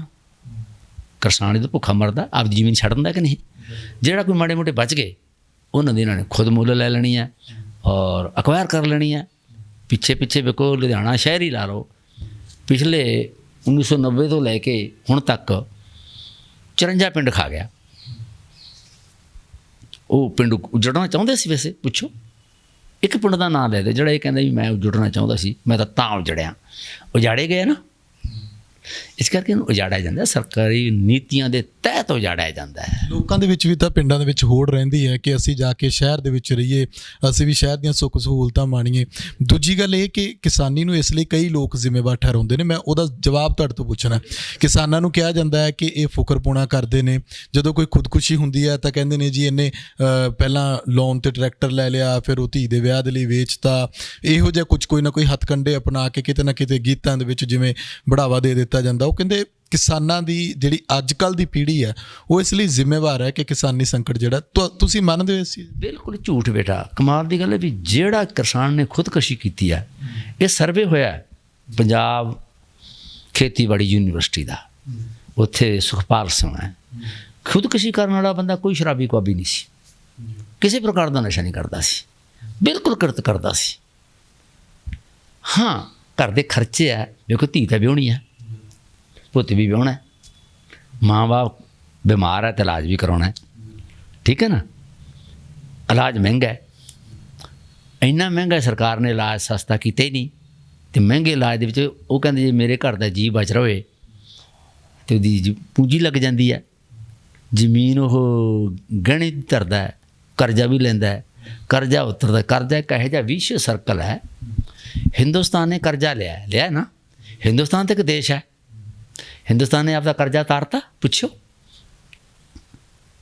ਉਹਨਾਂ ਨੂੰ, ਇੱਕੋ ਹੀ ਸਵਾਲ ਕਰੋ ਵੀ ਕਿਸਾਨ ਜੀ ਕਰਜ਼ੇ ਲੈਂਦਾ ਉਹ ਤਾਂ ਹਿੰਦੁਸਤਾਨ ਨੇ ਕਰਜ਼ਾ ਲਿਆ? ਆਖਣਗੇ ਜੀ ਹਾਂ, ਹਿੰਦੁਸਤਾਨ ਨੇ ਕਰਜ਼ਾ ਉਤਾਰਤਾ, ਇੱਕ ਪੈਸਾ ਉਤਾਰਤਾ, ਇੱਕ। ਜੇ ਸਟੇਟ ਕਰਜ਼ਾ ਲੈਂਦੀ, ਪੰਜਾਬ ਨੇ ਲਿਆ ਕਰਜ਼ਾ, ਪੰਜਾਬ ਨੇ ਕਰਜ਼ਾ ਉਤਾਰਤਾ, ਅਤੇ ਕਿਸਾਨ ਤੋਂ ਕੀ ਉਮੀਦ ਕਰਦੇ? ਹੋਰ ਨੰਬਰ 2, ਜਿਹੜੇ ਵੱਡੇ ਕਾਰਖਾਨੇਦਾਰ ਅਤੇ ਇੰਡਸਟਰੀਲਿਸਟ ਕਰਜ਼ੇ ਲੈਂਦੇ ਨੇ ਔਰ 15-15 ਹਜ਼ਾਰ ਕਰੋੜ, ਵਿਜੇ ਮਾਲੀਆ ਵਰਗੇ 38 ਹਜ਼ਾਰ ਕਰੋੜ, ਉਹਨਾਂ ਨੇ ਕਰਜ਼ਾ ਉਤਾਰਤਾ। ਇਸ ਕਰਕੇ ਕਿਸਾਨ ਨੂੰ ਮਜਬੂਰ ਕੀਤਾ ਜਾਂਦਾ ਹੈ। ਗੀਤਾਂ ਦੇ ਵਿੱਚ ਇਹਨੂੰ ਫਿਊਡਲ ਸਿਸਟਮ ਵਿੱਚ ਸਿੱਟਿਆ ਜਾਂਦਾ ਹੈ ਵੀ ਇਹਦੀ ਮੁੱਛ ਖੜੀ ਹੈ, ਇਹਦੇ ਡੌਲੇ ਫਰਕਦੇ ਆ, ਇਹ ਜੱਟ ਹੁੰਦਾ। ਇਹ ਗੀਤਾਂ ਦੇ ਵਿੱਚ ਐਡਵਰਟਾਈਜ਼ਮੈਂਟ ਕੀਤੀ ਜਾਂਦੀ ਹੈ ਕਿ ਇਹ ਬੰਦਾ ਫਿਊਡਲ ਯੁੱਗ 'ਚ ਰਹਿੰਦਾ ਹੈ, ਵਰਤਮਾਨ ਦਾ ਹਾਣੀ ਨਾ ਹੋਵੇ। ਜਿਹੜਾ ਬੰਦਾ ਵਰਤਮਾਨ ਦਾ ਹਾਣੀ ਨਹੀਂ, ਉਹਨੂੰ ਲੁੱਟਣਾ ਕੁੱਟਣਾ ਬਹੁਤ ਸੌਖਾ ਹੈ। ਇੱਕ ਪਾਸੇ ਤਾਂ ਉਹਦੀ ਮੁੱਛ ਖੜੀ ਕਰਦੇ ਆ, ਦੂਜੇ ਪਾਸੇ ਉਹਦਾ ਲੱਕ ਟੁੱਟਿਆ ਪਿਆ। ਕਮਾਲ ਦੀ ਗੱਲ ਨਹੀਂ ਬੇਟੇ, ਲੱਕ ਟੁੱਟਿਆ ਪਿਆ ਅਤੇ ਮੁੱਛ ਕਿਵੇਂ ਖੜੀ ਹੈ? ਤੋ ਹੈ ਭਾਈ, ਤਾਂ ਕਿ ਕਦੇ ਵੀ ਲੁਟੇਰੀ ਸ਼੍ਰੇਣੀ ਮੈਨੂੰ ਧਿਆਨ ਨਾ ਜਾਵੇ ਵੀ ਇਹਦਾ ਲੱਕ ਕਿਹਨੇ ਤੋੜਿਆ ਹੈ। ਇਹਨੂੰ ਆਪਾਂ ਪਛਾਣਾਂਗੇ ਵੀ ਇਸ ਕਿਸਾਨ ਰੋਜ਼ ਕੰਮ ਕਰਦਾ, 80-80 ਸਾਲ ਦੀ ਉਮਰ ਤੱਕ ਕੰਮ ਕਰਦਾ, ਇਹਦਾ ਲੱਕ ਕਿਉਂ ਟੁੱਟ ਗਿਆ ਅਤੇ ਕਿਉਂ ਮਰਿਆ, ਇਹਦੀ ਜ਼ਰੂਰਤ ਹੈ ਜਾਣਨ ਦੀ ਅਤੇ ਪਛਾਣਨ ਦੀ। ਬਾਪੂ ਜੀ, ਹੁਣ ਜਦੋਂ ਆਪਾਂ ਪੰਜਾਬ ਅਤੇ ਪੰਜਾਬੀਅਤ ਦੀ ਗੱਲ ਕਰਦੇ ਹਾਂ ਤਾਂ ਵਿਦੇਸ਼ਾਂ ਵਿੱਚ ਰਹਿੰਦੇ ਪੰਜਾਬੀਆਂ ਦੀ ਗੱਲ ਹੋਣੀ ਵੀ ਜ਼ਰੂਰੀ ਹੈ, ਕਿਉਂਕਿ ਉਹਨਾਂ ਦਾ ਕੀ ਯੋਗਦਾਨ ਤੁਸੀਂ ਮੰਨਦੇ ਹੋ? ਜਦੋਂ ਆਪਾਂ ਦੇਖਦੇ ਹਾਂ ਨਾ ਵਿਦੇਸ਼ਾਂ ਦੇ ਵਿੱਚੋਂ ਸਾਡੇ ਪੰਜਾਬੀ ਉੱਥੇ ਰਹਿੰਦੇ ਨੇ ਜਾਂ ਉੱਥੋਂ ਉਹਨਾਂ ਦੇ ਬੱਚੇ ਜਾਂ ਉਹਨਾਂ ਦੇ ਪਰਿਵਾਰ ਇੱਥੇ ਆਉਂਦੇ ਨੇ, ਤਾਂ ਉਹਨਾਂ ਦੀ ਭਾਸ਼ਾ ਵੀ ਕਿਤੇ ਨਾ ਕਿਤੇ, ਹਾਲਾਂਕਿ ਗੱਲਾਂ ਉੱਥੇ ਬਹਿ ਕੇ ਉਹ ਪੰਜਾਬੀ ਦੀਆਂ ਕਰ ਦਿੰਦੇ ਨੇ, ਪਰ ਇੱਥੇ ਆ ਕੇ ਜਿਹੜੀਆਂ ਉਹਨਾਂ ਦੀ ਭਾਸ਼ਾ ਹੈ ਉਹਦੇ ਵਿੱਚ ਅੰਗਰੇਜ਼ੀ ਦਾ ਮਿਲਣਾ ਜਾਂ ਉਹਦੇ ਨਾਲ ਗੱਲਾਂ ਬਾਤਾਂ ਦੌਰਾਨ ਜਿਹੋ ਜਿਹੇ ਸ਼ਬਦ ਉਹ ਵਰਤਦੇ ਨੇ ਜਾਂ ਟੁੱਟੀ ਭੱਜੀ ਲਾ ਲਓ ਪੰਜਾਬੀ ਵਰਤਦੇ ਨੇ, ਉਹਦੇ ਨਾਲ ਤੁਹਾਨੂੰ ਲੱਗਦਾ ਹੈ ਕਿ ਬਾਹਰ ਸੈਟਲ ਹੋ ਕੇ ਉਹ ਉੱਥੇ ਬਹਿ ਕੇ ਪੰਜਾਬ ਦੀ ਜਦੋਂ ਗੱਲ ਕਰਦੇ ਨੇ ਤਾਂ ਕੀ ਉਹ ਪੰਜਾਬ ਨੂੰ ਉਸ ਤਰੀਕੇ ਨਾਲ ਜੋੜ ਕੇ ਰੱਖ ਸਕਦੇ ਨੇ, ਜਾਂ ਆਪਣੇ ਬੱਚਿਆਂ ਨੂੰ ਵਿਰਸੇ ਨਾਲ ਜੋੜ ਕੇ ਰੱਖ ਸਕਦੇ ਨੇ, ਜਾਂ ਇੱਥੇ ਆ ਕੇ ਪੰਜਾਬ ਦੇ ਵਿੱਚ ਕੋਈ ਪੰਜਾਬ ਦੇ ਭਲੇ ਦੇ ਲਈ ਕੋਈ ਕਦਮ ਚੁੱਕ ਸਕਦੇ ਨੇ? ਉਹਨਾਂ ਦੀ ਸੋਚ ਤੁਸੀਂ ਕਿੱਦਾਂ ਦੇਖਦੇ? ਦੇਖੋ ਬੇਟੇ, ਜਦੋਂ ਬੰਦਾ ਆਪਣੇ ਮੁਲਕ ਨੂੰ ਛੱਡ ਕੇ ਕਿਸੇ ਬਗਾਨੇ ਮੁਲਕ ਜਾਂਦਾ ਹੈ, ਉਹ ਰੁਜ਼ਗਾਰ ਦੀ ਖਾਤਰ ਜਾਂਦਾ ਹੈ। ਇਹ ਪੱਕੀ ਗੱਲ, ਸੈਰ ਕਰਨ ਨਹੀਂ ਗਏ, ਉਹ ਰੁਜ਼ਗਾਰ ਦੀ ਖਾਤਰ ਗਏ। ਉਹ ਫਿਰ ਮੁਲਕ ਦੀ ਪਹਿਲਾਂ ਜਾਂਦਿਆਂ ਸਾਰ ਤਾਂ ਉਹਨਾਂ ਦੀ ਭਾਸ਼ਾ ਉਹਨਾਂ 'ਤੇ ਪ੍ਰਵਾਨ ਚੜ੍ਹਨੀ ਸ਼ੁਰੂ ਹੋ ਜੂਗੀ। ਇੱਕ ਪੀੜ੍ਹੀ ਤਾਂ ਆਪਦੀ ਭਾਸ਼ਾ ਨਾਲ ਜੁੜੀ ਰਹਿੰਦੀ ਹੈ, ਦੂਜੀ ਪੀੜ੍ਹੀ ਜਿਸ ਦੇਸ਼ ਵਿੱਚ ਗਏ ਹੈ ਉਹਦੀ ਭਾਸ਼ਾ ਨਾਲ ਜਨਮ ਤੋਂ ਜੁੜ ਜੂਗੀ। ਜਨਮ ਤੋਂ ਜੁੜ ਗਈ ਤੁਹਾਡੀ ਭਾਸ਼ਾ, ਜਨਮ ਤੋਂ ਪਿੱਛੇ ਪੈਂਦੀ ਤੁਰੀ ਜਾਊਗੀ। ਤੀਜੀ ਅਤੇ ਚੌਥੀ ਪੀੜ੍ਹੀ 'ਚ ਤੁਹਾਡੀ ਭਾਸ਼ਾ ਜਿਹੜੀ ਬਿਲਕੁਲ ਉਹਦੇ ਪੋਚਾ ਫਿਰ ਜੂਗਾ। ਹਾਂ, ਪਹਿਲੀਆਂ 2 ਪੀੜ੍ਹੀਆਂ ਨੂੰ ਜਿੱਥੋਂ ਆਏ ਹੁੰਦੇ ਆ ਉਹਨਾਂ ਨੂੰ ਹੇਰਬਾ ਹੁੰਦਾ, ਮੇਰਾ ਪੰਜਾਬ, ਮੇਰਾ ਪਿੰਡ, ਮੇਰਾ ਦੇਸ਼, ਮੇਰਾ ਧਰਮ ਹੁੰਦਾ। ਤੀਜੀ ਪੀੜ੍ਹੀ, ਹੁਣ ਵੇਖੋ ਜਿਹੜੇ ਉੱਥੇ ਪੰਜਾਬੀ ਗਏ ਤੀਜੀ ਪੀੜ੍ਹੀ ਦੇ ਵਿੱਚ ਉਹਨਾਂ ਨੂੰ ਕਾਫੀ ਔਖਾ ਹੈ। ਉੱਥੇ ਜਾ ਕੇ ਥੋੜ੍ਹਾ ਧਰਮ ਤਾਂ ਤੁਹਾਡੇ ਨਾਲ ਜਾ ਸਕਦਾ, ਧਰਮ ਇੱਕ ਥਾਂ ਤੋਂ ਦੂਜੀ ਥਾਂ ਟਰੈਵਲ ਕਰ ਸਕਦਾ ਹੈ, ਇਹ ਗੱਲ ਯਾਦ ਰੱਖਿਓ। ਪਰ ਸੱਭਿਆਚਾਰ, ਕਲਚਰ ਇੱਕ ਜਗ੍ਹਾ ਤੋਂ ਦੂਜੀ ਥਾਂ ਟਰੈਵਲ ਨਹੀਂ ਕਰਦਾ। ਪੰਜਾਬ ਦਾ ਕਲਚਰ ਅਮਰੀਕਾ ਦੇ ਸ਼ਿਕਾਗੋ 'ਚ ਨਹੀਂ ਪੜ੍ਹਨਾ, ਨਾ ਇੰਗਲੈਂਡ 'ਚ ਪੜ੍ਹਨਾ ਹੈ, ਨਾ ਲੰਡਨ 'ਚ ਪੜ੍ਹਨਾ ਹੈ। ਠੀਕ ਆ, ਕਿਤੇ ਨਾ 1-2% ਹੇਰ ਕਰਕੇ, ਉਹ ਵੀ ਜੇ ਉੱਥੇ ਕੋਈ ਦਾਦੀ ਹੈ, ਪੋਤਿਆਂ ਨੂੰ ਕੋਈ ਪਤਾ ਨਹੀਂ। ਦਾਦੀ ਤਾਂ ਕਹਿਦੀ ਵੀ ਮੇਰੇ ਪੋਤੇ ਸਾਲਿਓ ਆ ਜਾਓ ਘਰੇ ਰੋਟੀ ਤਾਂ ਖਾ ਲਓ, ਉਹ ਆਖਣਗੇ ਮਾਂ ਭੌਂਕੀ ਜਾਂਦੀ ਹੈ ਬਿਨਾਂ ਗੱਲ ਤੋਂ, ਬਟ ਵਾਰਕਿੰਗ ਕਹਿ ਦੇਣਗੇ ਨਾ। ਇੱਕ ਪੀੜ੍ਹੀ ਦਾ ਹੇਰਬਾ ਹੁੰਦਾ, ਦੂਜੀ ਪੀੜ੍ਹੀ ਦਾ ਘਟ ਜਾਂਦਾ, ਤੀਜੀ ਪੀੜ੍ਹੀ ਦਾ ਨਾੜੂਏ ਕੱਟਿਆ ਜਾਂਦਾ। ਉੱਥੇ ਸਿਰਫ ਹੇਰਬਾ ਵਿਚਾਰਿਆਂ ਦਾ, ਪਰ ਇੱਕ ਕਮਾਲ ਹੈ ਵੀ ਹੇਰਬਾ ਬਹੁਤ ਹੈ। ਔਰ ਇਹ ਵੀ ਵੇਖੋ, ਜੇ ਅੰਗਰੇਜ਼ ਆਪਣੇ ਇੱਥੇ ਰਹਿਣ ਲੱਗ ਜੇ ਤੇ ਪੰਜਾਬੀ ਸਿੱਖ ਜਾਂਦਾ ਕਿ ਨਹੀਂ? ਕੋਈ ਆ ਜਾਓ, ਬਹੁਤ ਬੰਦਾ ਉਹ ਭਾਰੂ ਹੋ ਜਾਂਦਾ ਹੈ। ਹਾਂ, ਪਰ ਇਹਦੇ ਨਾਲ ਸਾਡੇ ਸੱਭਿਆਚਾਰ ਨੂੰ ਸੱਟ ਤਾਂ ਵੱਜੂਗੀ। ਕਿੱਥੇ ਤਾਂ ਅਸੀਂ ਕੰਪੈਕਟ, ਸੰਯੁਕਤ, ਇੱਕ ਰੂਪ ਅਤੇ ਇੱਕ ਤਾਕਤ ਦੇ ਰੂਪ 'ਚ ਹੁੰਦੇ, ਕਿੱਥੇ ਅਸੀਂ ਖਿੰਡ ਗਏ ਬੇਰਾਂ ਵਾਂਗੂ ਖਿੰਡ ਗਏ। ਆਪਣੇ ਲੋਕੀ ਪੈਰਾਂ ਨਾਲ ਹੀ ਮਿੱਧ ਦਿੰਦੇ ਆ ਅਤੇ ਹਿੜਕਾਂ ਰਹਿ ਜਾਂਦੀਆਂ। ਹਿੜਕਾਂ ਕਲੀਆਂ ਨੇ ਕੀ ਕਰਨਾ ਹੈ? ਉਹ ਝਾੜੂ ਨਾਲ ਬੰਦਾ ਪੂੰਝ ਕੇ ਗਲੀ ਸੁੱਟ ਦਿੰਦਾ। ਤਮਾਮ ਸਮੱਸਿਆਵਾਂ ਦਾ ਹੱਲ ਕੀ ਮੰਨਦੇ ਹੋ ਪੰਜਾਬ ਦੀ? ਪੰਜਾਬ ਦੀ ਤਰੱਕੀ, ਆਰਥਿਕ ਤਰੱਕੀ, ਪੰਜਾਬ ਦੀ ਵਿੱਦਿਆ, ਪੰਜਾਬ ਨੂੰ ਘੱਟੋ ਘੱਟ ਆਪਦੇ ਢਿੱਡ ਦੀ ਖਾਤਰ ਨਾਲ ਜੁੜਨਾ ਪਵੇ। ਦੁਨੀਆ 'ਚ ਫੈਲਿਆ ਤਾਂ ਅੰਗਰੇਜ਼ ਵੀ ਹੈ। ਇੱਕ ਗੱਲ ਦਾ ਇਤਿਹਾਸ ਦੀ ਗੱਲ ਦੱਸਦਾ, ਦੁਨੀਆ 'ਚ ਅੰਗਰੇਜ਼ ਫੈਲਿਆ ਸੀ। ਕੀ ਉਹ ਗੁਲਾਮੀ ਕਰਕੇ ਫੈਲਿਆ ਸੀ? ਆਜ਼ਾਦ ਰਾਜ ਕਰਨ ਕਰਕੇ ਫੈਲਿਆ। ਜਿੱਥੇ ਉਹਨੇ ਰਾਜ ਕੀਤਾ ਉੱਥੇ ਉਹਨੇ ਆਪਣਾ ਪ੍ਰਚਾਰ, ਆਪਣੀ ਭਾਸ਼ਾ ਅਤੇ ਭੇਸ ਲਾਗੂ ਕਰ ਦਿਆ। ਹੁਣ ਇਹ ਲੈ ਲਓ ਵੀ ਹਿੰਦੁਸਤਾਨ, ਬੰਗਲਾਦੇਸ਼ ਅਤੇ ਪਾਕਿਸਤਾਨ, ਆਪਾਂ 168 ਕਰੋੜ ਦੇ ਬੰਦੇ ਆ। ਆਪਾਂ 168 ਕਰੋੜ ਬੰਦੇ ਅੰਗਰੇਜ਼ ਦਾ ਭੇਸ ਛੁਡਾ ਸਕਦੇ ਹਾਂ? ਇੱਕ ਦੱਸ ਦਿਓ। ਉਹਦੀ ਭਾਸ਼ਾ ਛੁਡਾ ਸਕਦੇ ਹਾਂ? ਉਹ ਛੁਡਾ ਸਕਦਾ, ਕਿਉਂਕਿ ਉਹ ਸਾਡੇ 'ਤੇ ਰਾਜ ਕਰਨ ਆਇਆ ਸੀ।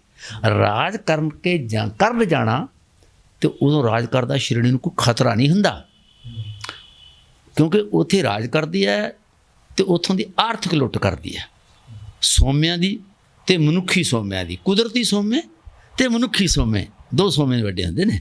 ਉਹਨਾਂ ਦੀ ਲੁੱਟ ਕਰਦੀ ਹੈ ਅਤੇ ਇਸ ਕਰਕੇ ਉਹਨਾਂ ਦਾ ਰਾਜ ਭਾਗ ਕਰਕੇ ਉਹਨਾਂ ਦੀ ਪਛਾਣ, ਭਾਸ਼ਾ, ਭੇਸ, ਭੋਜਨ, ਭਾਵਨਾ, ਇਥੋਸ ਛਾ ਜਾਂਦਾ। ਜਿਵੇਂ ਇੰਗਲੈਂਡ ਦਾ ਦੁਨੀਆ ਦੇ 58 ਮੁਲਕਾਂ 'ਤੇ ਛਾਇਆ, ਹਾਲਾਂਕਿ ਸਪੇਨ ਦਾ ਵੀ ਛਾਇਆ ਹੈ, ਫਰੈਂਚ ਦਾ ਵੀ ਛਾਇਆ ਹੋਇਆ ਹੈ,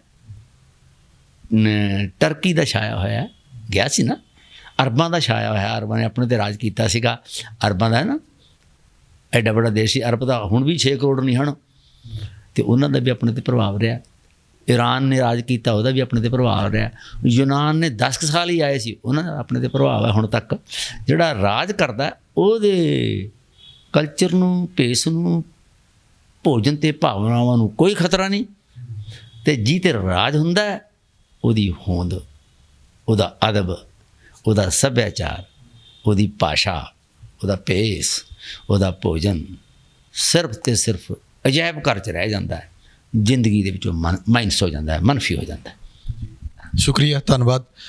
ਸੋ ਸਾਡੇ ਨਾਲ ਮੌਜੂਦ ਸਨ ਬਾਪੂ ਬਲਕੌਰ ਸਿੰਘ। ਤੁਸੀਂ ਇਹਨਾਂ ਦੀਆਂ ਗੱਲਾਂ ਸੁਣੀਆਂ ਕਿ ਪੰਜਾਬ, ਪੰਜਾਬੀ ਅਤੇ ਪੰਜਾਬੀਅਤ ਦੀ ਤਰਾਸਦੀ ਦੇ ਲਈ ਜ਼ਿੰਮੇਵਾਰ ਕੌਣ ਹੈ। ਸਮੱਸਿਆਵਾਂ ਦਾ ਹੱਲ ਨਿਕਲ ਸਕਦਾ, ਪਰ ਜੇਕਰ ਪੰਜਾਬੀ ਹੰਭਲਾ ਮਾਰਨ, ਮਨੋਂ ਤੁਹਾਨੂੰ ਹੰਭਲਾ ਮਾਰਨਾ ਪੈਣਾ। ਇਸ ਕਰਕੇ ਚੰਗਾ ਲੱਗੇਗਾ ਕਿ ਤੁਸੀਂ ਇਸ ਪ੍ਰੋਗਰਾਮ ਬਾਰੇ ਆਪਣੇ ਵਿਚਾਰ ਕਮੈਂਟ ਕਰਕੇ ਜ਼ਰੂਰ ਦੱਸਿਓ ਕਿ ਇਸ ਪ੍ਰੋਗਰਾਮ ਦੇ ਬਾਰੇ ਤੁਹਾਡਾ ਕੀ ਕਹਿਣਾ ਹੈ।